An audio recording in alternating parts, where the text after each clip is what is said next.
Hello guys, welcome to my YouTube channel hacking Vivek. आप लोगों को यहाँ पर ये जो दो स्ट्रक्चर दिख रहे हैं, ये कोई साधारण स्ट्रक्चर नहीं है, बल्कि ये एंटी ग्रेविटी स्ट्रक्चर है। जैसे कि आप लोगों को यहाँ पर दिख रहा होगा, यहाँ पर ये जो लोहे के तार का बना हुआ ऊपरी भाग है, ये आप लोगों को हवा में उड़ता हुआ दिख रहा होगा। और यहाँ पर जिसे मैंने प्रयोग किया है वो बस एक पतला सा धागा है। साइंस के नियम के अनुसार इस धागे के कारण इस पर एक फोर्स अप्लाई होना चाहिए या फिर ग्रेविटी तो इसे खींच रही है, लेकिन ये फिर भी हवा में कैसे तैर पा रहा है, ये हवा में कैसे लटक रहा है। यह स्ट्रक्चर इतना ज़्यादा यूनिक है कि जब भी कोई इसे पहली बार देखता है तो इसे देखकर जरूर चौंक जाता है। तो ये जो लोहे का तार है, या क्या सिर्फ अपना ही भार को हवा में लटका सकता है, या फिर इसके ऊपर कोई और भार डाल दिया जाए तो क्या यह उसे भी हवा में लटकाए रख सकता है। तो चलिए मैं इस कंघी को इसके ऊपर डालकर देखता हूँ। तो आप लोगों ने देखा कि इस स्ट्रक्चर ने सिर्फ अपना ही भार नहीं, बल्कि इस कंघी के भार को भी आसानी से हवा में लटका दिया है। और यहाँ पर ये जो आप स्ट्रक्चर देख रहे हैं, ये भी एंटी ग्रेविटी स्ट्रक्चर ही है। यह देखने में काफ़ी ज़्यादा अमेजिंग लग रहा है। यहाँ पर ये जो पेन है, ये जैसे लग रहा है गिर नहीं रहा है, बल्कि ये हवा में तैर रहा है और ऊपर से ये घूम रहा है। और मैं आप लोगों को बता दूं, ये जो स्ट्रक्चर है, यह स्ट्रक्चर पूरी तरीके से फ्री एनर्जी पर बेस्ड है, क्योंकि इसमें मैंने मैग्नेट का यूज़ किया है। मैग्नेट का इस्तेमाल करके इस स्ट्रक्चर को ऐसा बनाया गया है जैसे कि पेन सीधी खड़ी है, उस पर ग्रेविटी का असर नहीं हो रहा, वो गिर नहीं पा रही है। तो चलिए मैं आप लोगों को इन दोनों स्ट्रक्चर के बारे में विस्तार से बताता हूँ और देखता हूँ कि आप इसे कैसे घर में आसानी से बना सकते हैं। तो चलिए अब मैं आप लोगों को सबसे पहले इस ग्रेविटी पेन स्ट्रक्चर के बारे में बताता हूँ। देख सकते हैं यह स्ट्रक्चर कितना ज़्यादा यूनिक है। इसे बनाने के लिए मैंने यहाँ पर बस एक मैग्नेट लिया है, देख सकते हैं किस शेप साइज का मैग्नेट है, और मैंने बस एक स्टैंड बनाया है। देख सकते हैं यह स्टैंड आप किसी भी चीज़ से आसानी से कभी भी घर में बना सकते हैं। यहाँ पर मैंने एक और मैग्नेट लिया है, देख सकते हैं। इसे बनाने के लिए आप इस प्रकार से एक स्टैंड बना लीजिए। उस स्टैंड के ऊपर मैंने इस मैग्नेट को रख दिया है, देख सकते हैं।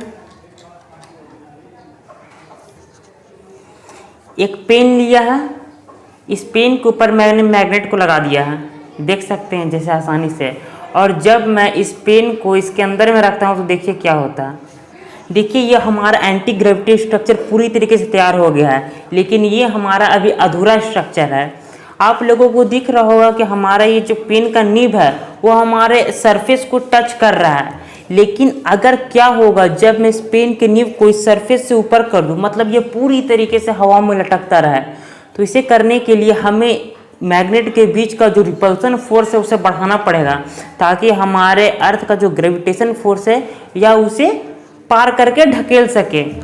यहाँ पर ये जो मैंने पंख का इस्तेमाल किया है, इस पंख को मैंने इस्तेमाल इसलिए किया क्योंकि मैं इस पूरे स्ट्रक्चर को अट्रैक्टिव बना सकूँ। तो चलिए मैं इसे कुछ इस प्रकार से डिजाइन करता हूँ कि हमारा पेन का नीब हमारे टेबल के सरफेस से ऊपर हो जाए। तो मैं एक और मैग्नेट का इस्तेमाल करता हूँ। तो दूसरे मैग्नेट के लिए मैंने देख सकते हैं एक और मैग्नेट ले लिया है। इस मैग्नेट को मैं इसके ऊपर में रखता हूँ। तो चलिए देखते हैं अब क्या होता है।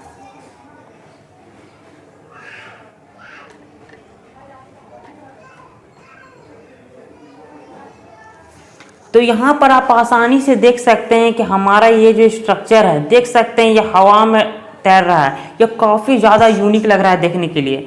चलिए मैं इसके नीचे से इस पंख को पास करके दिखाता हूँ।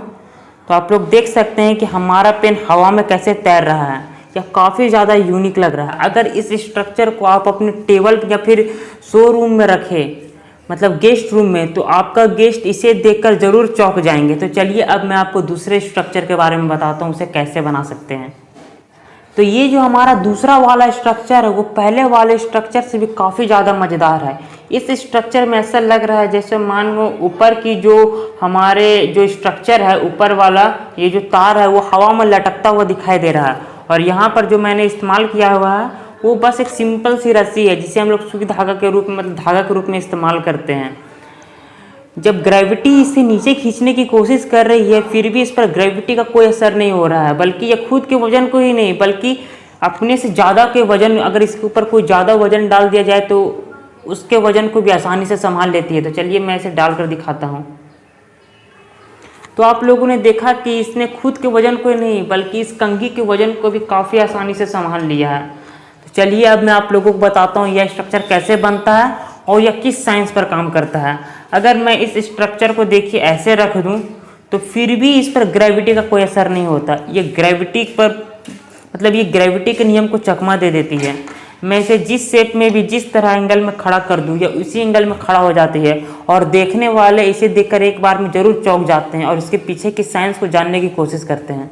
तो इस स्ट्रक्चर को बनाने के लिए आप लोग देख सकते हैं कि मैंने एक तार लिया है और इस तार को कुछ इस शेप में मोड़ दिया है और देख सकते हैं वैसे वैसे मैंने 2 तार को उसी शेप में मोड़ा है। आप लोग देख सकते हैं इसे आसानी से। आप लोग भी तार को इसी शेप में आसानी से मोड़ सकते हैं।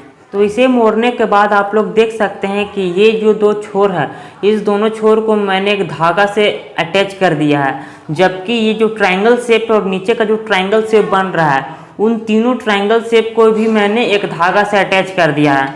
अब जैसे ही इसे अटैच करेंगे तो आपका ये एंटी ग्रेविटी स्ट्रक्चर बनकर पूरी तरीके से तैयार हो जाएगा। तो चलिए मैं इसे एक बार बंद कर दिखाता हूँ। देख सकते हैं कि यहाँ पर ये हमारा एंटी ग्रेविटी स्ट्रक्चर पूरी तरीके से टूट चुका है। जब मैं इसे ऊपर करता हूँ तो देखिए क्या होता है, हमारा ये एंटी ग्रेविटी स्ट्रक्चर तो फिर से तैयार हो गया। देख सकते हैं ये देखने में कितना ज़्यादा यूनिक लग रहा है। लेकिन आप लोग बोलेंगे कि हमारा ये स्ट्रक्चर इसे हवा में कैसे तैर पा रहा है, तो उसका मेन रीज़न हमारा बीच वाला ये स्ट्रिंग।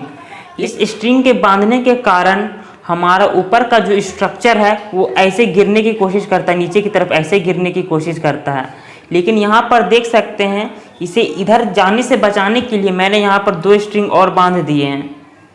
फिर बोलेंगे आप ये तीसरा स्ट्रिंग मैंने क्यों बांधा है?